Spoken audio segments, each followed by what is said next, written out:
talking about love of enterprise software, the first rule of enterprise software is don't break enterprise software. That is Kevin Hill, the Senior Director of Product Management for Lightning Web Components here at Salesforce. I'm Josh Birk, a Salesforce developer evangelist, and here on the Salesforce Developer Podcast, you'll hear stories and insights from developers for developers. Today, we sit down with Kevin to talk about a variety of things regarding LWC, including how they're developed here in Salesforce, some upcoming features. But first, we start with something that's familiar with just about everybody, porting Aura components over to Lightning Web Component. There's two pieces I want to talk about. The first piece is what is Salesforce doing? Because we're migrating from Aura to LWC too. So like anyone else who's made an Aura project, Salesforce is probably the biggest user of Aura, right? So the first avenue we look at is if it's new, we want to go right in Lightning Web Components, because anything that's new, starting with this, is going to be faster to market. You get better performance when you're rendering. But if you have a large code base, the question is why go invest in something that may or may not work? Well, the second input we put is is it performant? Because we know with Aura is a great technology, especially for its time. There's some areas where it is not as performant.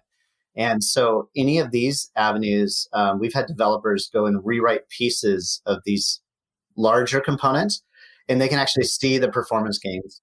We have a Kanban view in our internal engineering system, and it was rewritten in Aura, and the performance from the drag and drop was actually quite noticeably janky. And so one of the engineers went and they rewrote just the card, like one of the lowest level components on the Kanban board, and they used the modern HTML drag and drop event, and it was buttery smooth. And so these are the things that we look at, can we increase performance? Let's rewrite it there. And then naturally over time, the third area of that is, well, do I have enough of my code base now kind of in LWC that I just want to bring all my code base forward, so I'm not maintaining two different code bases? And so that's the progression we're taking within Salesforce. And I think it's a fairly natural progression for ISVs to take and anyone who's written Aura components. Now, I will give the caveat. The second point is there's still some areas where Aura functionality is desirable, and we're still having to fill a few of these gaps.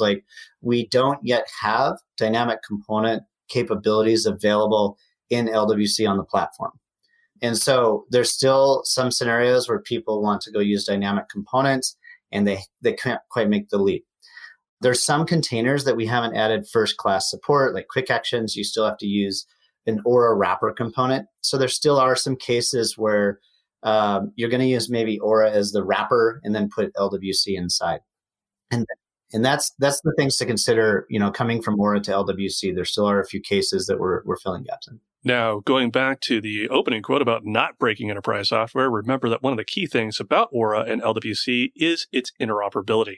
When LWC came to market, I was very proud that the team had focused on two things. One, making sure it worked in our favorite browser, IE 11. That was and there was a lot of work that went into that.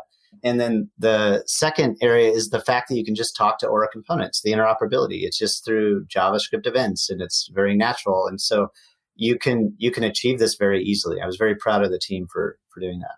Now, we really want our developers to start adopting Lightning Web Components, and that approach is interesting because, the two frameworks are similar, but they're very different.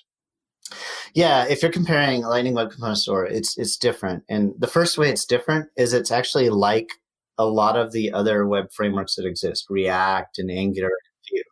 In fact, if you're coming from that background, the ergonomics are going to be very quick to learn. Before we released LWC, I actually had reached out to a few developers that were never exposed to it, but I know that they had written code in Vue or Angular or React.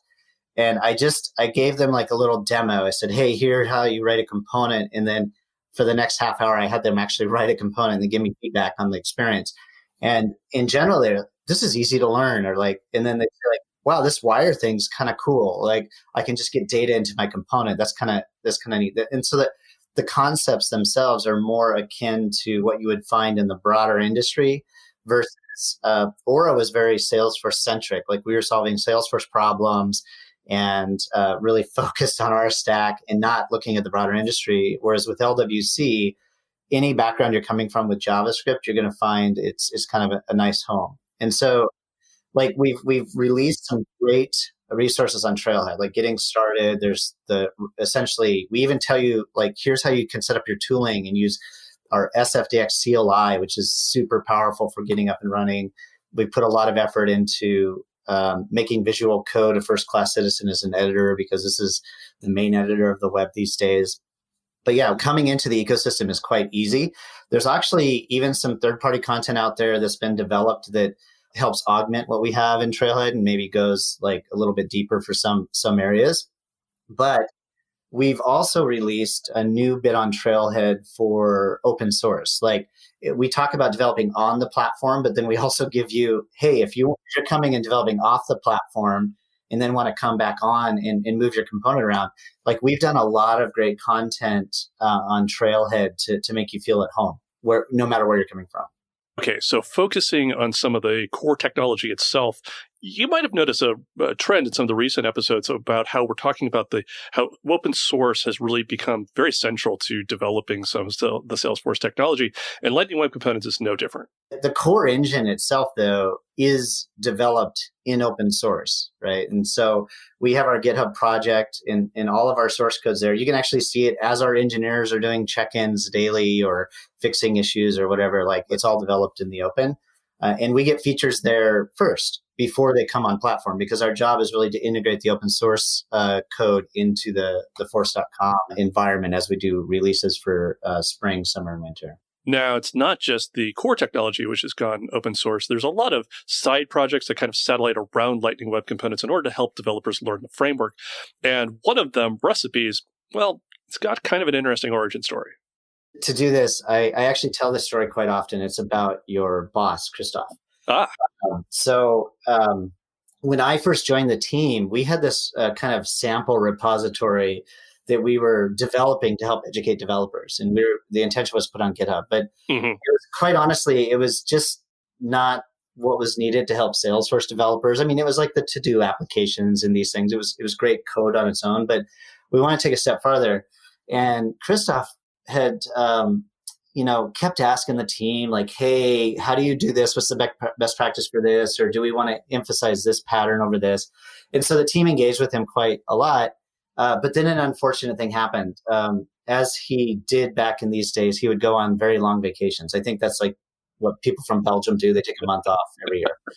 And so he took his vacation, traveled, saw family, had fun, came back and forgot everything. And so he apologized. He's like, oh my gosh, I'm sorry. I've forgotten everything. So what he started doing was writing recipes.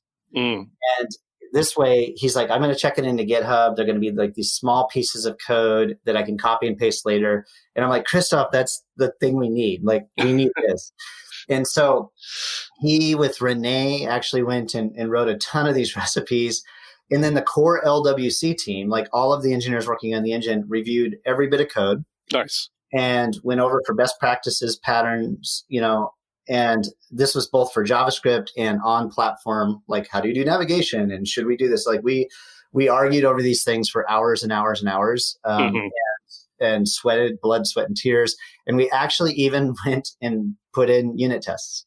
So the LWC recipes repo on Trailhead apps, I've heard time and time again from developers starting that is the number one tool for getting up to speed quickly. And I actually use it all the time because it's perfect. I know I was joking a bit about Christoph, forgetting this is just a developer problem in general. We go for a coffee break. We have to go search Google again for how to solve it. Right. And so I can't emphasize LWC recipes enough. Like, if you don't know about that, you definitely want to go check that out and use that as a catalyst for getting up to speed for how to write the best components in Salesforce. Nice.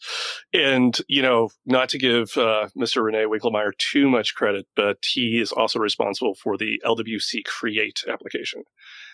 Yeah, no. And by the way, he should have credit. Like, this was an area where he was very passionate about. And you know how things tend to work on feature teams, as you have so many resources to work on the actual features of the core engine and this. And Renee said, hey, wouldn't it be great if we had a Create LWC app for developers who wanted to just quickly start? And that that on its own, like it's the way I prefer to prototype my components, because a lot of what I'm doing is sort of custom components and trying new things out. And so if I'm going to go fly on an airplane, I'm usually using Create LWC app and starting my project and then doing a demo on the way to like Denver or something before I have to go deliver like in-person training.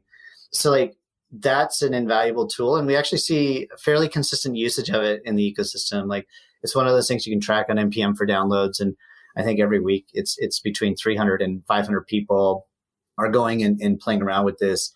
I've recently started doing office hours with the community. And one of my goals was to find out like, hey, what's everyone building with this? Since it's all in open source, like it's not deployed on platforms, it's harder to see and understand. So trying to get some more of that information. But yeah, the Create LWC app is a very valuable tool to prototype quickly, right? And you can do this locally on your machine without being connected. And it's just sort of a quick web application workflow. And finally, I know that a lot of developers like to talk roadmap with our product managers. And when it comes to Lightning Web Components, you're actually in luck because Lightning Web Components has their roadmaps open source in the form of RFCs publicly available. The timeline was a little like this. Last January, we actually released Lightning Web Components, so it was on the platform, people could use it. And then the TDX of that year, we actually open sourced the core LWC repo. And we're like, hey, you can see the code and open issues, and that was great. Then towards the end of last year, around December, we said, hey, why aren't we just publishing all of our design docs? Like, shouldn't we be doing that too? So we actually have a website called rfcs.lwc.dev, and these are our active designs. So as we are designing things today, you are seeing them in real time. There's no delay. Like you can see exactly what the team's working on. The designs are very dev focused, and it's not the RFC process is nothing that Salesforce invented. We've adapted it from other UI frameworks. So it's a very common kind of industry practice for how people express designs and communicate them.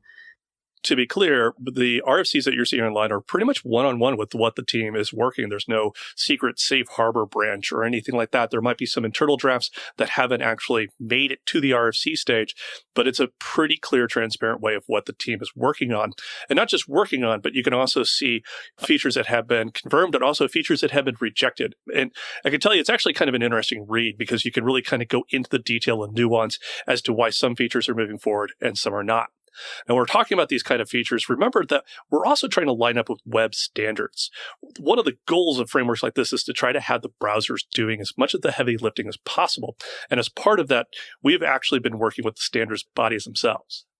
Last year, we joined officially TPAC, which is one of the governing bodies of web standards. It's where a lot of the browser vendors show up, and a broader team works on that. Like a lot of people at Salesforce end up being part of the standards, but we use what we have in open source to say, here's the scenario. Like, here is the enterprise scenario we're solving for. So a lot of it is about transparency, being open, but then also using that to do the right thing in the browser. Because we would love to not build a UI framework. We would love to like get rid of so much of the code. But the reason we have coded the way we have in a lot of UI frameworks is like, well, you want to have an easy authoring format, or you actually have a scenario that's specific. And we have a lot of enterprise scenarios that we advocate for, and they've actually pushed standards a bit farther. Like when we show up for TPAC meetings, a lot of times, Salesforce is asked to say, could you present on how you use web components at Salesforce and how you do it at scale? And so our architects have showed up at, Google I/O and a couple of large meetups on HTML and talked about like the scenarios we solve for. And I think it opens up a lot of eyes because everything on Salesforce is a component. And this is just, it's crazy to think about the scale. Like some of our pages have 6,000 components. And I mean, this rivals some of the more complicated applications that you'll find on the internet today. We keep teasing roadmap. So let's talk about a couple of upcoming features with Kevin. The first one being CSS Only Modules. Yeah, CSS Only Modules is kind of a fun one. It's another tool to help folks who might want to centralize their logic around themes within their orgs or even in open source. Like today on platform, we support UI modules, which means you need to have an HTML file and you need to have a JavaScript file. And we support kind of API modules, which is just the JavaScript file. So that's what we have today deployed, but we are deploying support for CSS Only Modules. So now you can have a CSS file and then your JS metadata to deploy to Salesforce. And then that's where you can put like your branding and your themes and your colors. And then your other components that you want to import that into, you just have a nice little import statement. You say add import, and then you say C/your module name, right? So what we've seen is a lot of folks are like copying and pasting the same styles into components to do their overrides or do their theming and do their branding. And we've made it a ton easier. And by the way, this has been in the open source project for one full release prior. Because like I said, one of our things is release it in open source first, give people a chance to play with it, give feedback, let us know if there's some other ergonomics that they think makes sense or something that isn't quite working right. And so you've been able to use this in open source, but obviously on the platform, it's a desirable thing to have. And it actually simplifies your code. And the second one we want to highlight is something that is going to have something of a small release, but might have a long-lasting impact on how the framework is used. Server-side rendering. One of the core problems that exists with server-side rendering is all of the decisions you have to make about data that's coming into a component. Because if there's no data and it's just static, it's not a big problem. Sure, just return the HTML and you're done. Well, at Salesforce, we actually have a need to send emails, and there's no browser involved in that process, right? But you need HTML as an output. So how do you build a component for that? Well, so we have an RFC out there. I forget the name off the top of my head. You may have it in front of you, but it's like LWC server or something. I don't think it says server-side rendering, but we had to design a way to render components without a browser, without the DOM, without the APIs that the browser gives you. So we're working right now on enabling just rendering web components from the HTML, CSS, JS that you've authored in core JavaScript with no extra special APIs. And so that's actually the first phase that a lot of frameworks go through to figure out like how do we get this done. And our first scenario is really solving this email scenario that exists on the server. It's like a true server-side scenario. And then we will continue to design like how this could be then materialized back into a browser, or a lot of people say hydrated back into a browser in future releases. But right now we're focused on this server-side aspect. And like I said, the cool thing is this will show up in the open source project first, right? So it'll be there first as we check it in. So if other people want to go and do the same thing, like render LWC components on the server, they'll have all the infrastructure they need to kind of go get some basic rendering happening on the server. The last thing I want to highlight with Kevin today is an effort that he is putting forward to have office hours with developers so that you can talk to him one-on-one. Like, it's great to connect directly with developers and get that one-on-one time. It's way better than, a webinar where people can't talk back and all they can do is, post a question that you have to answer. And it's sort of this kind of one-way dialogue. And like, this is very rich and interactive. I do half-an-hour sessions. And so it's 5 minutes of greeting. And then it's like, hey, what are the problems you're seeing? And I love it because I get a lot of honesty and, like, hey, this is a real problem for me. When are you going to fix it? And it's amazing. And so what I do with that is I actually take very brief notes and I tag internal folks who actually own some of these problems as well. Because I obviously don't have influence over every single thing at Salesforce. I work on UI frameworks, but I know generally who could go and have influence. And that's our show. Now, before we go, I did ask Kevin about his favorite non-technical hobby, and it turned out to be, well, something that may be turning into a bit of a trend among product managers. Woodworking. And it's a great question because I was very surprised by that. I took a woodworking class, just kind of, I really like to do something that's not a keyboard and a mouse. And I had a lot of fun. It was like this 5-week long class, 3 hours a week. You showed up with a group of people and you built a table. And so I did that. And I mean, the whole purpose is you're learning how to use the tools, the planers, the joiners, the table saws without cutting off your fingers, right? Right. And so I thought this was a lot of fun. It was relaxing. And I feel like I had to focus on this task. And every single time I came out of it, I felt refreshed because I wasn't staring at a screen. I made something physical, like that I could touch. And I started this 4-year journey to making a dining room table. Oh, wow. And the reason it took so long wasn't as much as the hours I put into it took 4 years to make. It's that I was able to sign up for like one class every 3 months, and I only did the same sort of pattern. So I didn't like keep going throughout because I was pretty busy. And so I joked with people. I was like, yeah, it took me 4 years to make this table, but if you add up the hours, I want to say it was about 75 hours. Now, if you want to learn more about this podcast, head on over to developer.salesforce.com/podcast, where you can hear old episodes, see the show notes, and have links to your favorite podcast service. Cheers, everybody. I'll talk to you next week.